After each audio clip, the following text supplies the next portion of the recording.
Hello, everyone, and welcome back to another episode of Blame It on the Stars, where we give you the inside look at what's going on in the universe so you can blame your problems on the stars. It is Jade here. And it's Kara.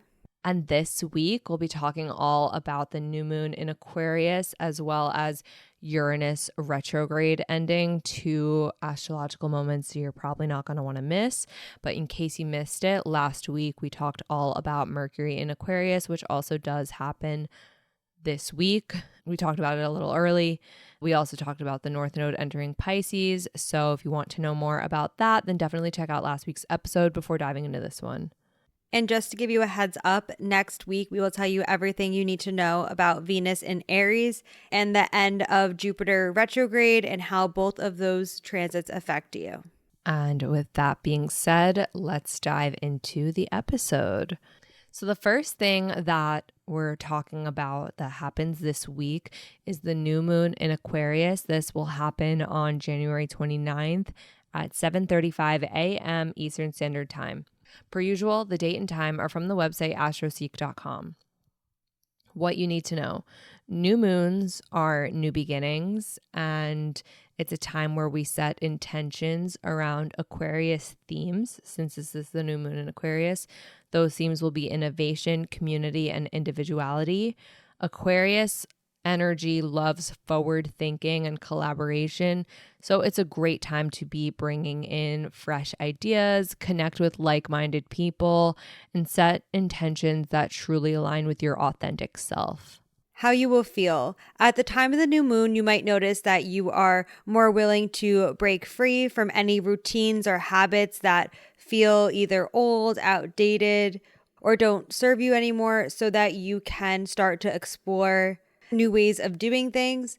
Because this is a new moon, this is a time where you will naturally feel more called to set new intentions or goals for yourself. Because Aquarius is a very social energy, you also might notice that some of the intentions that you are setting have to do with your social life, whether that be spending more time with friends, family, or taking on a new hobby, being more interested in group activities and what's going on in the collective.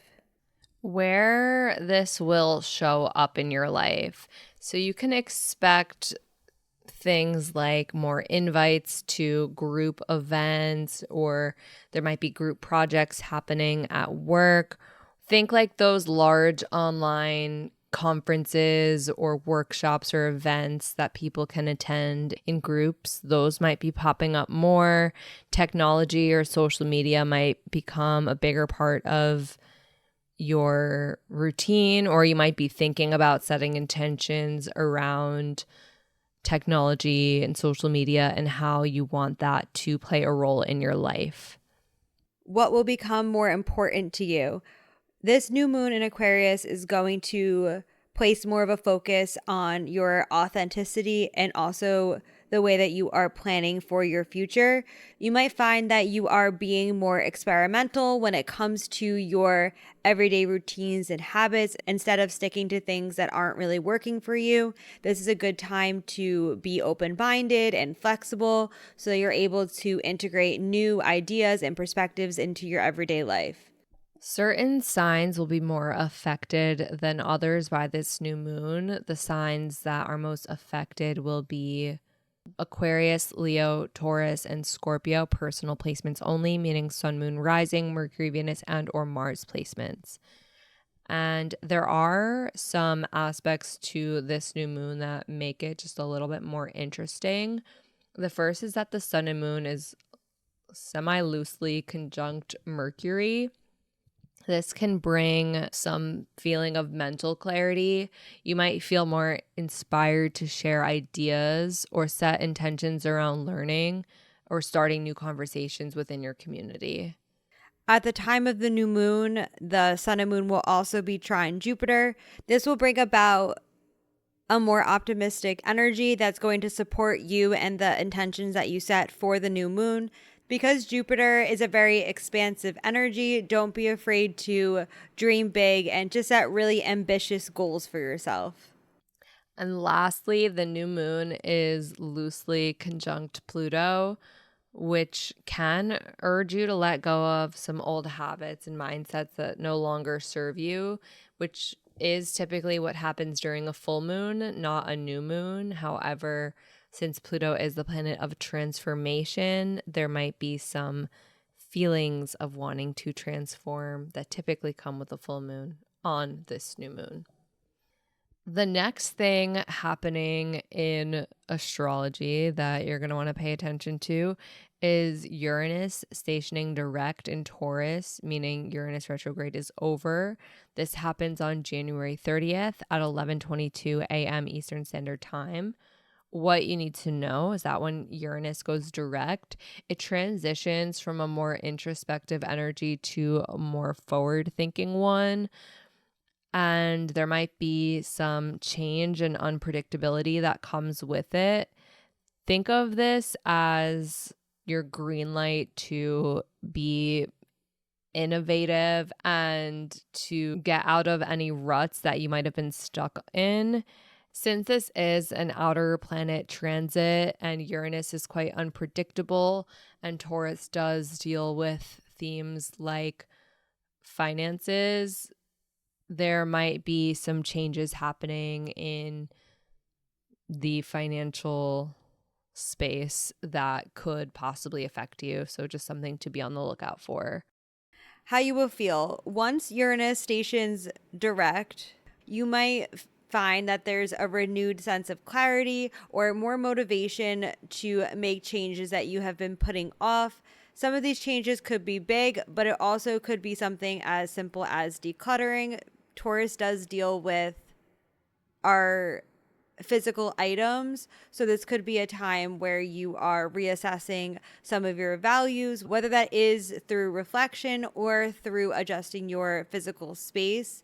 Also, because Uranus does bring about a more unpredictable energy, some people might find that they feel like this is a very exciting time, while others might be a little bit uncomfortable if you like to play things safe. So this can be a time where you can really embrace the growth that comes with adapting and changing to what comes up for you. Where this will show up in your life.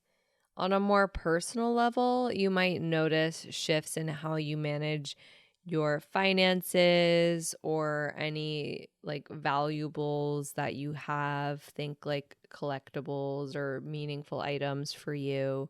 Even things around your home life might shift.